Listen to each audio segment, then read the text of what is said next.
Firstly, I must congratulate everybody who's stayed on this late, and I must salute your stamina to having kept up with us.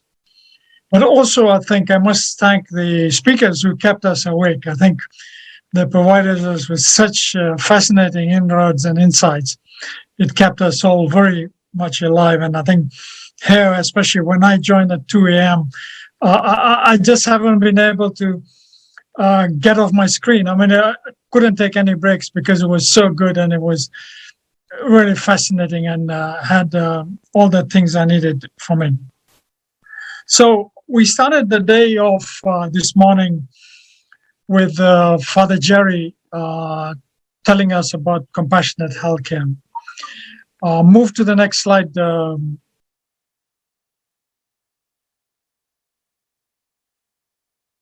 So Father Jerry started us off the day by saying that we should look at inwards. We should be looking at the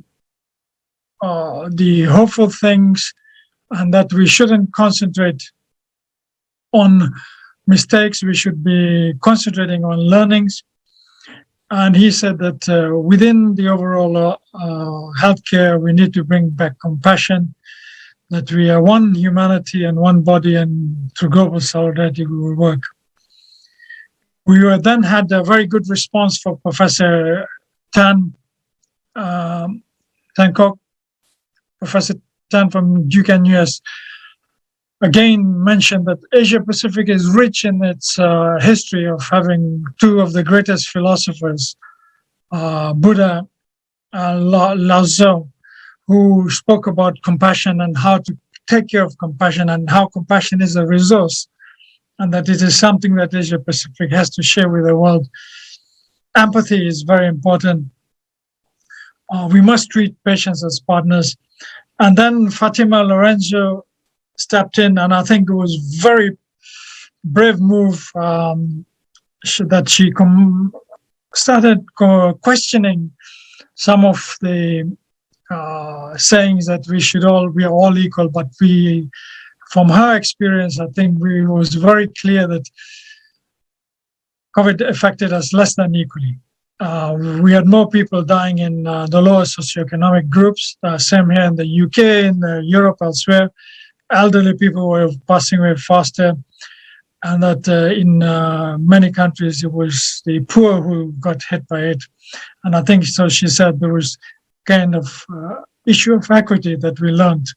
Next slide. Then we came to the hub of what was wrong with us. Yeah, and I think here again, former Secretary Cabral from the Philippines health system, they let us know that the secret of health care is really in caring for the patient. That that's an open secret that it's care for patients that should be primary. It shouldn't be focused on other externalities. It's the care for the patient. And then again, Professor Lee, I think, presented us how to integrate system. I think Professor Lee put us carefully and very centrally into the whole body of things and said that we should have been looking at connectivities, we should be looking at informal. And then he called about democratizing decision-making and going into the hubs. We should give local people the chance to make decisions and control it there and move into hubs. Then Lenny Wells, CEO from Consumer Health Forum of Australia, really hit the nail on the head, and she said, we are not referring to ourselves as patients, we are consumers. And as consumers, we have got that agency, we have got that autonomy, and we've got that choice. We pay for it, either through our taxation or out of pocket. So why should we be begging for this or doing this? You're not doing us any charity. We pay for this. This is healthcare we pay for. Our tax dollars pay in Australia.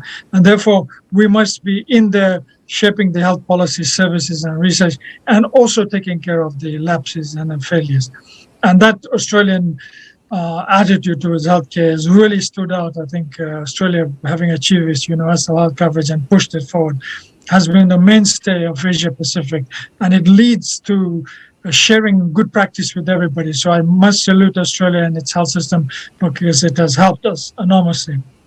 Then we had my very good friend Natita Persova Palasia come in, and I know Natita very well from the day ago when we had the WHO's patient safety start.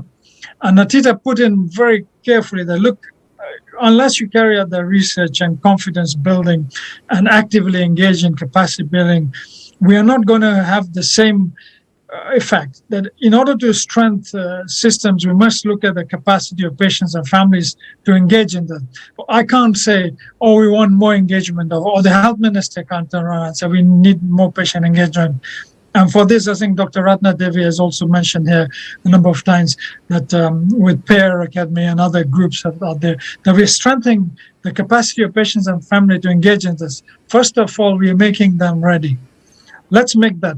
Let us create an enabling environment so they can participate actively and with sound. And I, having sat and worked with UPATI Europe, have seen that Ian Geisler, Thomas, and others have really steered us and prepared us for this. For instance, I am now able to undertake health economic calculations myself. I can actually engage with the health economists and says, yeah, you've got something wrong there. And I can do the differential equations. I can do the most of the cost-benefit analysis because of those programs. Let's prepare them for it. Next. I think we then came to session 2. I think this is where things now changed gear, and they changed seamlessly. That unless we strengthen our health systems through patient co-creation and reorientation, I think the word was carefully chosen, reorientation, using digital healthcare, we will be stuck with the old models of working. We will be in slow gear. We'll be still talking diesel when everybody's gone electric. We'll be still in that form. So therefore, we said, look, with Shanti Samsudin really as a good moderator, she drew upon her experience of Long and brought it forward. And she then got Shekhar Potkar. Now, Shekhar Potkar, as a chief MO for Viatris, has got such a long history of working at the forefront, especially with low and middle income countries. I think Dr. Shekhar's experience is unrivaled in that he understood it the minute we asked him to join us for this section. He immediately grabbed onto that idea and he said, this is what is important for low and middle income countries. We need to approach it differently. We need to even have support for the government. It's not about patients. So we must bring the government to open doors. We need to give all civil society the room there. We must look at new solutions, and we must bring them all together. That the overall patient journey is about clearly cut out pathways and preparedness, and we must bring it through policy, procedures, and others into them.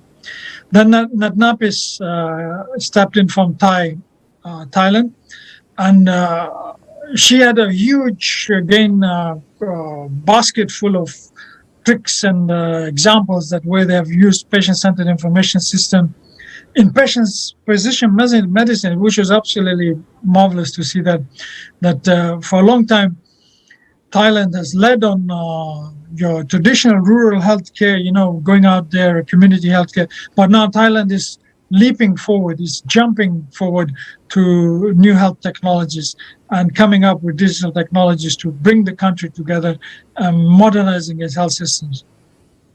And I think the session that really, from a point of view of relevancy, that when the WHO has, when the United Nations General Assembly has just passed a resolution or adopted the resolution to go forward, accepting that rare and rare disorders are now going to be addressed in a world treaty. We have a declaration coming up. James put across Project ECHO and Prader-Willis syndrome. And he said, look, when you have an issue which is very rare, then the only knowledge and experience that really counts as good scientific evidence is that personal experience of the family of the patient. He said research always lags behind that patient experience and family experience in rare disorders. That it is where the main learning is being done, and we should tap into that. We must bring these families and patients in rare disorders and guide us. So in that case, I think he came up with a beautiful saying that we democratize learning. So he said that we all learn and we all teach. I think that's the motive for us. If we have to move forward and deal with this pandemic and pandemic preparedness, we should all be students, we should be all teachers. Let us learn and let us teach together. That was his material. Very good session and really put us on the go. Next slide. And number 3 was, again, I was really excited when both speakers had accepted my invitation and said we will participate. And I think they lived up to that expectation. And I think Dr. Sumya and Dr. Diana really brought it from. Dr. Sumya laid out how genomic medicine is. He started showing us what the research lab or the technical petri dish issue is, how genetics are formed, how genes work themselves, how genetic engineering works, and then how they are expressed out in the public, and then looked at how personalized healthcare is there, genomic medicine is there. We are now personalizing things. Now we can't continue working with one size fits all. We are now improving. We are taking more mileage out of health system, especially on the pharmacogenomics. He really talked about that we can really make a drug very efficient, that we don't make it available to all the population, because you'll find that some of these drugs don't work in those. Let us find those populations who can really benefit from it and invest in there. Then we find other solutions for the others. And he said that at point of care, at personalized therapy side, we should be addressing that, and that should be the drive. And we shared again that for 75 years, the WHO has relied on small molecules as a main way of addressing things, and analog healthcare. Now, the next 75 years, next year when WHO marks the 75th anniversary, the next 75 years will be driven by the genomic medicines. This is in the biologics or other fields, and it will be delivered by digital healthcare. It is an amazing move. Then Diana came forward, and I think she and both agreed that it is absolutely important that we keep on driving that humanizing of healthcare to better use of health technologies, personalizing healthcare. And she talked about the resources that EPO, the international experience of patient learning, that has brought up EPO toolkits. She shared resources with us.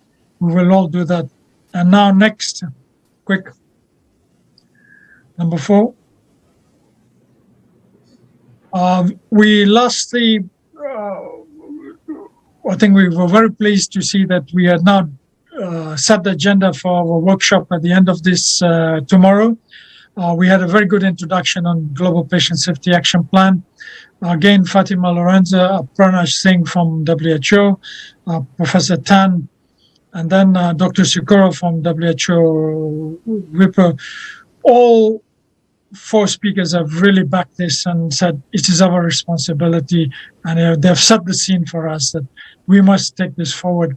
It is one way of expressing our patient lead in this, and the patients must take charge of everything, and we need to work hard. Next.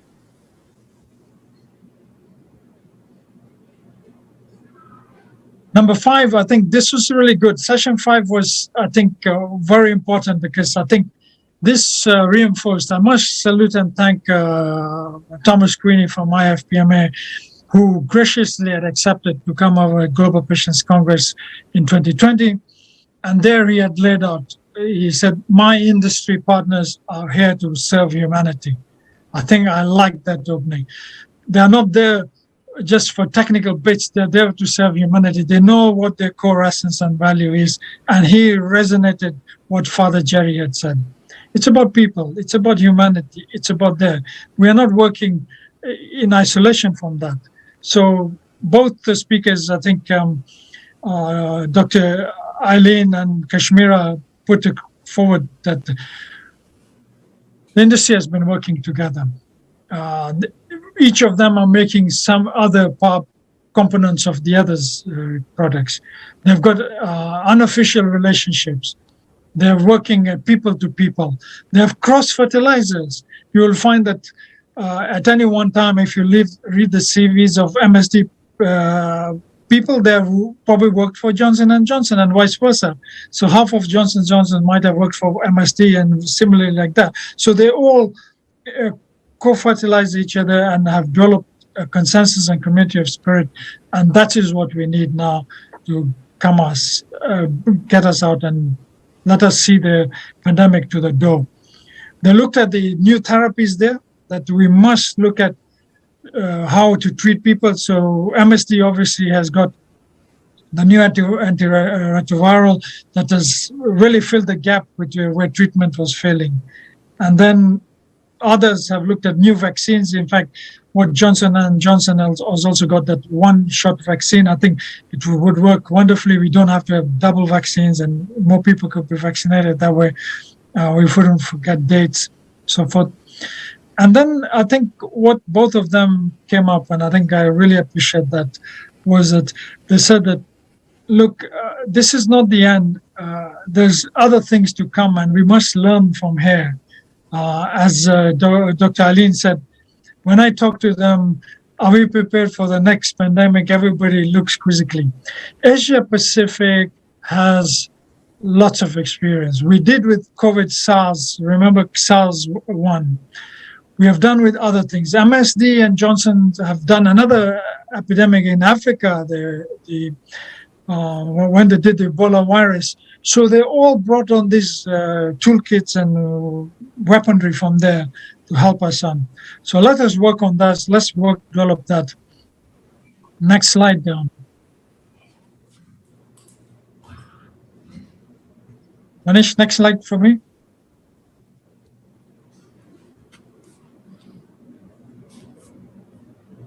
Okay, so in that, I think I would now like to say that the sessions have been all balanced and coordinated.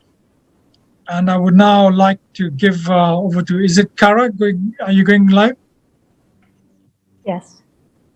Okay, I hand over back to Kara. Kara, to you. Thank you.